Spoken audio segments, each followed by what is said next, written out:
When people think about so-called wild tribes, many imagine tropical regions with intense heat and insects everywhere. But some communities face a completely different extreme: the brutal cold of the Arctic, where the snow never melts and temperatures can drop as low as -70 degrees Celsius, -94 degrees Fahrenheit. Surviving there is about much more than just hunting or fishing. It's a daily battle to stay warm and endure ice storms. Today, we're going to learn about some of these peoples who live in unbelievably freezing conditions. Stick around until the end because you'll hear the story of a tribe that not only resisted Russian presence for over 200 years, but also played a role in the sale of Alaska. To start, we have the Yagan, or Yaganes, who live in Tierra del Fuego, an archipelago at the southernmost tip of South America, near Antarctica. The landscape there consists of remote islands, rocky shores, and constant cliffs, all under freezing winds and surrounded by endlessly drifting ice blocks. The vegetation is sparse, clinging to the ground for a bit of warmth, while the Yaghan have adapted to life in canoes, using animal skins and fire-making techniques to keep warm. In the farthest reaches of South America, there was a people who faced the cold in an incredible way. They were the Yaghan, or Yaganese, the inhabitants of an archipelago that today holds only a few traces of their presence. They remained there until the early 20th century when they almost completely disappeared. The first Europeans to encounter these people were Georg Forster and James Cook's expedition in the 18th century. Despite the freezing temperatures, the Yagan wore only small pieces of animal skin and built simple shelters using branches and hides. Their bonfires, lit every night, glowed in the distance, catching the attention of passing ships. For a long time, this group was overlooked by the academic community. The Russian explorer Otto von Kotzebue even suggested that they might have moved north after facing conflicts with other tribes. However, little is known about the real reasons behind the disappearance of the Yaghan, who managed to survive in such extreme conditions. The Yaghan people lived in one of the coldest regions on the planet, and their physical traits made it clear just how tough their daily struggle was. While they might have looked somewhat similar to indigenous peoples of the Amazon at first glance, the resemblance was only skin deep. Beneath the surface, they had an extra layer of fat, essential for handling the biting winds and freezing temperatures. Among them, those with more robust bodies had a better chance of surviving the cold, showing a clear pattern of natural selection. The ones who retained heat more efficiently were the ones who made it. Anthropologist Stanislav Drobowski also pointed out an interesting trait. Their blood vessels were located deeper in their bodies. This helped them retain internal warmth and protected their vital organs. These genetic adaptations allowed the Yagan to endure the snow with little trouble. In an environment where most people would need layer upon layer of clothing just to stay warm, they had built-in protection that made survival possible.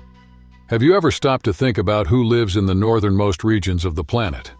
A lot of people immediately think of the Eskimos, found in icy areas like Greenland, Canada, Alaska, and even the Chukotka Peninsula in Russia. Scientists classify them as Arctic mongoloids, but the term Eskimo actually comes from Eskiman, meaning person who eats raw fish.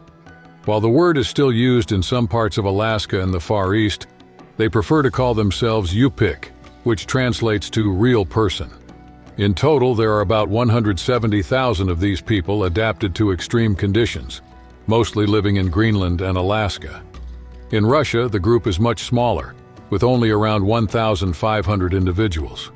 It's amazing to think about how they manage to keep their traditions and way of life alive in such harsh environments. In many communities, life is shared in a close-knit way, almost like one big campsite. Multiple families live in the same space, bringing everyone closer together.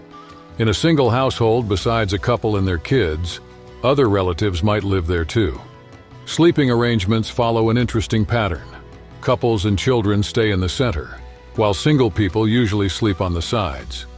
As for marriage, most follow the tradition of having just one partner, but in some cases a man may have two wives. Even so, divorces are rare since collective harmony is highly valued. Have you ever heard of communities where cooperation is the foundation of everything? In some places, people hunt together and share everything they get, making sure no one is left out. This isn't just an act of kindness. It's part of a set of rules that everyone agrees to follow. For example, when building something, you have to talk it over with the group first.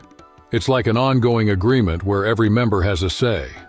If someone returns from a hunt with a good catch, the food is shared with those in need so no one goes hungry. And if someone chooses to live farther away, that choice is respected too. If an object is found without an owner, the person who finds it can keep it without causing any disputes. On days when hunting doesn't go well, families with more food invite others to eat together. This way, everyone supports each other and keeps life in balance. In icy regions where isolation is a way of life, some communities follow their own rules without relying on formal authorities. Any issues are dealt with immediately, and there's no room for long-lasting conflicts. Peace is so important that the local language doesn't even have curse words, and crime is almost non-existent. In the rare cases of homicide, the victim's own family carries out blood revenge, a harsh practice, but one seen as a way to maintain order. In these families, traditions run deep, especially for women. Before getting married, a young woman needs her parents' approval, and in some cases, even her brother's consent. If her family doesn't agree, she stays with them.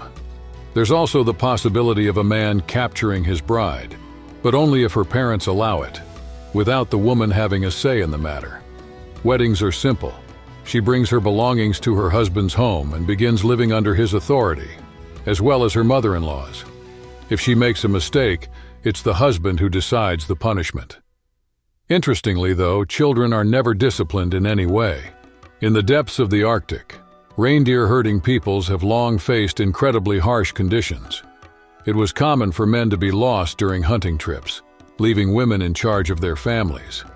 Even today, despite some differences in opinion, elders are still highly respected. In this unforgiving land, cooperation is key to survival. Any careless, lazy, or irresponsible action can be deadly. On the other side of the far north, we find the Athabaskans, an indigenous group deeply connected to nature and highly adapted to Arctic life. Their semi-underground homes help retain heat in the winter and stay cool in the summer. They have a strong tradition of funeral rituals, believing that fire purifies the soul of the deceased. When a child is born, they are given a secret name tied to a protective spirit, reinforcing their spiritual connection. Athabaskan spirituality is also deeply tied to nature, with certain animals considered sacred. The raven is seen as a symbol of wisdom, while the coyote represents cleverness and adaptability. Carrying images of these animals as talismans is believed to offer protection against evil spirits. The Athabaskans are known for being reserved and keeping their distance from outsiders. This isn't just by chance. Throughout history, they suffered devastating losses from diseases brought by outsiders, making them even more cautious. Living in extreme territories requires ancestral knowledge and survival strategies that few people have mastered as well as they have. Meanwhile, in northern Canada, the Inuit stand out for their creativity and strong cultural identity. More than 64,000 Inuit mainly live in Nunavut, where the average age is just 24 years old. They've come up with ingenious solutions to deal with the freezing environment, like the first sunglasses made from animal bones and antlers. They also invented snowshoes and kayaks, innovations that are now recognized worldwide. In Cape Dorset, a community in Nunavut, Inuit artistic talent is on full display. They create soapstone sculptures, work with fabrics made from natural materials, and are well known for throat singing, a unique form of guttural chanting. Additionally, the stone figures known as Inuksuk serve as symbolic landmarks and help guide travelers across the frozen landscapes. Let's start with the Inuit, a people who live in the extremely cold regions of Canada, Alaska, and Greenland. They speak Inuktitut, a language with 5 main dialects and 2 writing systems, one based on the Roman alphabet, and another syllabic system they created themselves. To travel across the snow, they use sleds pulled by Kimik dogs, a breed that is now at risk of extinction. Hunting is a vital part of their daily life, involving animals like wolves, polar bears, seals, walruses, reindeer, and even whales. Their diet includes some unusual choices such as dried reindeer meat, raw seal brain, and caribou liver. These elements highlight the deep connection the Inuit have with the Arctic environment and show how their culture has adapted over centuries. Now, moving to Northern Europe, we find the Sami, who mainly live in Norway, Finland, and Sweden. For a long time, they were called Lapps, a term spread by the Vikings and later adopted by Scandinavians and Russians, eventually giving the region the name Lapland. This place is world famous as the home of Santa Claus, who is also considered Sami. The origins of the Sami people still puzzle historians, as they lived off fishing, hunting, and gathering long before any outside influence. Over time, they were pushed further north by Slavic and Finno-Ugric tribes, facing invasions and struggling with alcoholism, which was encouraged by traders who took advantage of their situation in business dealings. The Sami people live in a land known for harsh winters and frozen landscapes, but the climate isn't the only challenge they've faced. Over time, they endured forced assimilation efforts by the Swedish and Norwegian governments, which aimed to fully integrate them into local cultures, even going as far as changing the language taught in schools. These policies created major obstacles for those trying to hold on to their roots and traditions. In southern Lapland, many Sami were forced to leave their ancestral lands. In some cases, people had to change their names and learn Norwegian just to have the right to own a piece of land. In Finland, a process known as Finnicization was less aggressive, but still left a lasting impact on their culture and language. Despite everything, the Sami continued to resist, fighting to preserve their identity in a world that was rapidly changing around them.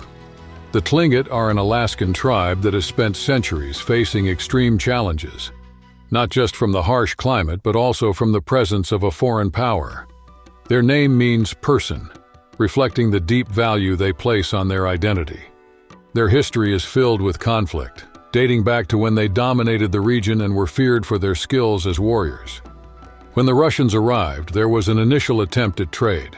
However, poor colonial management and the economic pressure created by the new settlers escalated tensions. Between 1802 and 1805, a war broke out, creating major difficulties for Russia. The Tlingit knew the land better than anyone and were experts at defending it. Their physical resilience was remarkable. Since childhood, they were used to freezing waters and extreme cold, making them almost immune to low temperatures. After the war, tensions eased, but the Tlingit continued to resist.